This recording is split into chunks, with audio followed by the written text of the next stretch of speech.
Afinal de contas, do que é feito a gelatina? Muito boa pergunta, enviada pelo Pedro Canali. Olha, vou falar pra você, eu não esperava que era feito disso. Vamos então descobrir. A gelatina é feita de uma proteína animal chamada de colágeno. O colágeno é uma proteína fibrosa. Sabe onde você encontra o colágeno? Na pele dos animais, nos tendões, nos ossos, nas cartilagens. Para produzir a gelatina, é preciso extrair o colágeno dessas partes dos animais. E depois é necessário que quebre essas partes em pedaços bem pequenos. As gelatinas que nós tradicionalmente comemos, de morango, tutti-frutti, cereja, são feitas a partir de pele de porco. Algumas marcas utilizam pele de vaca ou ossos de vaca, mas em geral, pele de porco. O processo de produção da gelatina começa com a limpeza e a moagem das partes do animal, que contém, claro, o colágeno. Em seguida, essas partes são cozidas em água bem quente para liberar assim o colágeno. O colágeno então é dissolvido e filtrado para remover as impurezas. Depois, ele é filtrado e moído para formar um pó. Aí, claro, chega na sua casa com aromatizante, do jeitinho que você gosta de consumir nele, bem pronto, molinho, balangando assim, né? Balangando assim, aí você vai,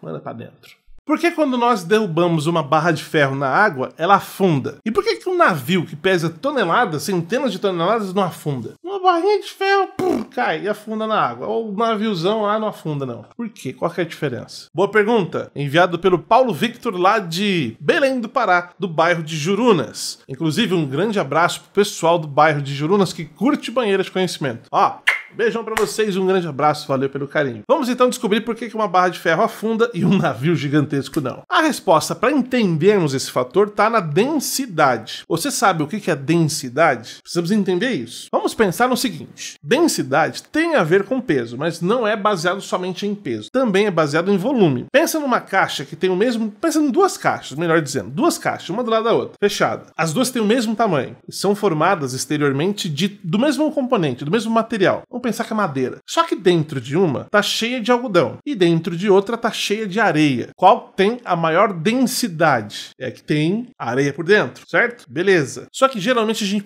não pode falar peso, porque peso depende da gravidade. Então a gente fala densidade. A maior densidade está na que tem areia. Show. Até aí, beleza. Quando você pega uma barra de ferro, vamos pensar numa barra de ferro, ela tem um volume desse tamanho. E você pega a mesma quantidade de volume de água e colocasse uma do lado da outra. Qual tem a maior densidade? Em outras palavras, qual pesa mais? O ferro. Então, se você colocar o ferro naquela quantidade de água, ele cai. Agora, no caso de um navio, por mais incrível que pareça, o mesmo volume do navio, se você pegar de água, a água tem maior densidade. Ela pesa mais, ela tem mais força. Quando a água tem mais força do que o objeto, ela empurra o objeto para cima, que inclusive é chamado de empuxo, a força do empuxo. E aquilo que está flutuando não cai, flutua, né?